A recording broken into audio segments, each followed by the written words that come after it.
বিসমিল্লাহির রহমানির রহিম। আসসালামু আলাইকুম। ত্যাগের পরাকাষ্ঠা, তাকওয়ার মহিমান্বিত পথ নির্দেশনা এবং আত্মশুদ্ধির অনন্য বার্তা নিয়ে বছর ঘুরে বিশ্ব মুসলিমের দুয়ারে আবারও হাজির পবিত্র ঈদুল আজহা। বাংলাদেশ সহ বিশ্ব মুসলিমের প্রতি পবিত্র ঈদুল আজহার শুভেচ্ছা।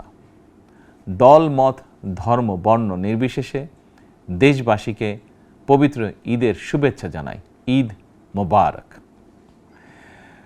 কোরবানি শুধু পশু জবাই নয়, বরং লোভ, লালসা, হিংসা, বিদ্বেষ আর মনের পশুত্বকে পরাভূত করার দীক্ষা গ্রহণের মধ্যেই নিহিত রয়েছে কোরবানির মাহাত্ম্য ও তাৎপর্য।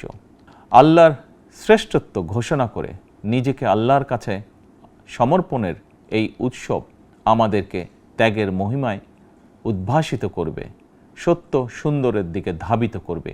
এটিই হোক পবিত্র কোরবানির অন্যতম শিক্ষা।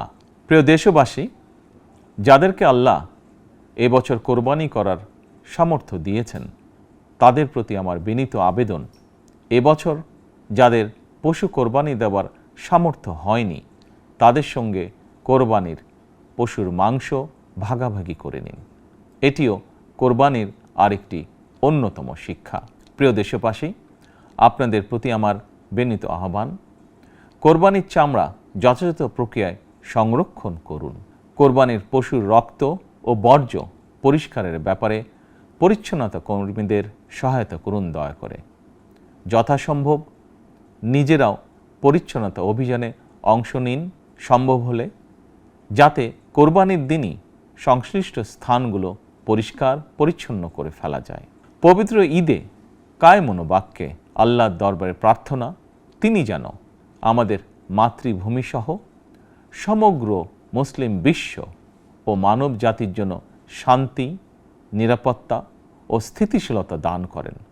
একই সঙ্গে আমি বিশ্ব জুড়ে শান্তি, সম্প্রীতি এবং নিরাপত্তার জন্য মহান আল্লাহ রাব্বুল আলামিনের দরবারে প্রার্থনা করছি।